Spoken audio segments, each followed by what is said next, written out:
Kamala Harris signed with a top Hollywood talent agency as she plots her next move. The former vice president has been seen taking in Broadway shows, attending a Lakers game, and checking out damage from the Los Angeles wildfires.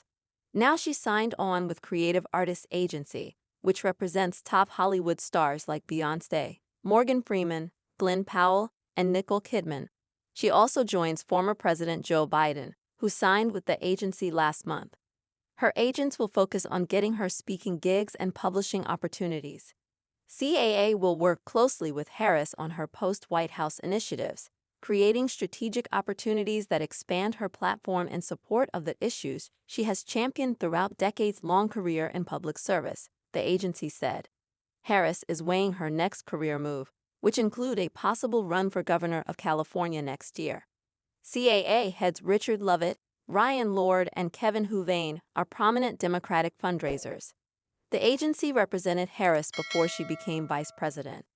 CAA helped her land two book deals, 2019's The Truths We Hold, An American Journey, and 2009's Smart on Crime, a career prosecutor's plan to make us safer, which served as a launch pad for a book tour and presidential bid.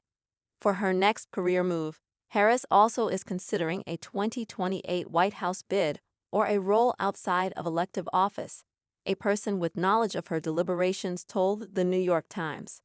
Since losing the November election to Donald Trump, Harris has taken a step back from public life. She returned to California in January after her tenure as vice president was up.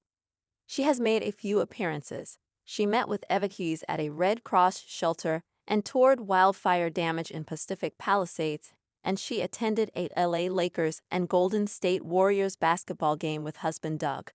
The couple, who are splitting their time between Los Angeles and New York, also took in a few Broadway shows recently: A Wonderful World, the Louis Armstrong musical, and Gypsy.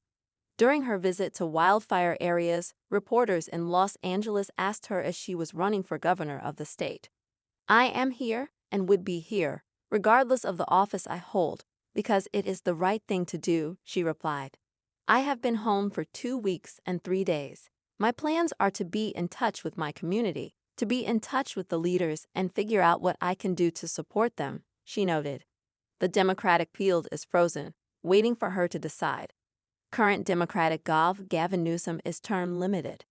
A poll from Emerson College Polling, Insider California Politics, and The Hill earlier this month found that Harris would be the frontrunner in a Democratic primary, receiving 57% of the vote.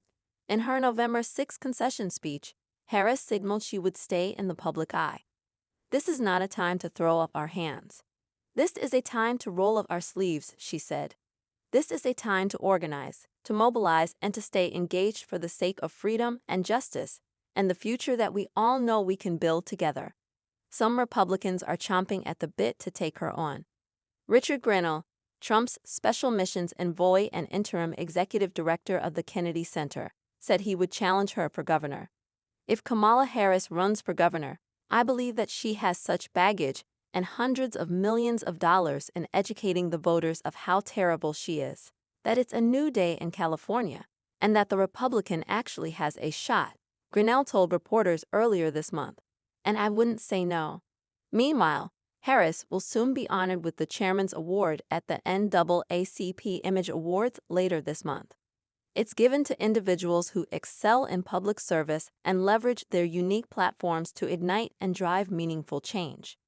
She will accept it in her first TV appearance since leaving office, during the 56th Image Awards ceremony on February 22, airing live from the Pasadena Civic Auditorium at 8:00 p.m. ET/PT on BE and CBS.